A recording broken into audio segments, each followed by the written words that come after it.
que el president de la sala, el senyor Barrientos, està actuant correctament. La directora d'una escola que es va negar a lliurar, la senyora Ajenjo, però ell li pregunta per la intencionalitat. És a dir, què hagués fet vostè amb aquesta informació que li demanava? I el president de la sala li diu: no contesti, perquè això no és d'interès per aquest procediment. I té tota la raó del món, el senyor Barrientos, a dir-ho. Per què la senyora Ajenjo no va actuar de manera política? Però si l'ABC o la Razón traiés en portada una llista amb la pertanyença política dels directors d'escola que sí que han obert l'escola, què diríem? Que és persecució política, que és il·legítim. En canvi, quan ho fem aquí amb gent de Ciutadans... La intencionalitat que jo tingués no era cap. Miri, si jo hagués tingut aquesta intenció, quan la senyora Llobet em diu: però tu això no li ensenyaràs a ningú, jo li vaig dir sí.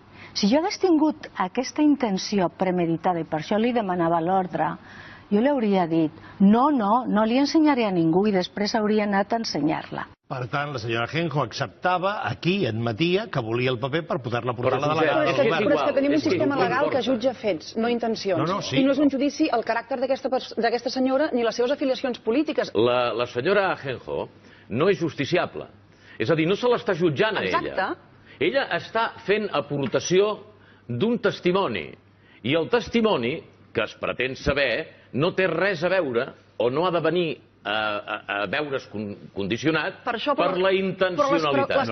Perquè no la jutgen amb ella. Les preguntes el que fan és obrir un judici contra ella. I a mi això em sembla molt poc democràtic. La seva intencionalitat és indiferent. No, és que la seva intencionalitat es pot esbrinar o no.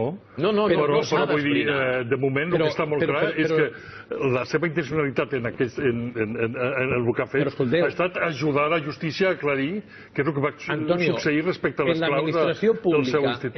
No és que la senyora Ajenjo tingui un problema, és que el problema l'han de tenir tots aquells que no van demanar per escrit que les donaven l'ordre de que donessin les claus.